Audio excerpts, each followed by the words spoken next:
உலகை எழுப்பும் ஞாயிறு அங்கே குடியிருப்பான். அவன் ஆனை முகத்தனின் அடியவர் மனத்தில் ஒளியாய் வந்து கொலுவிருப்பான்.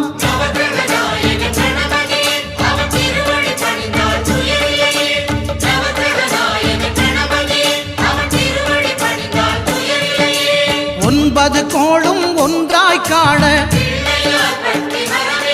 அங்கு கற்பகம் என்னும் கடவுளின் மெய்யில்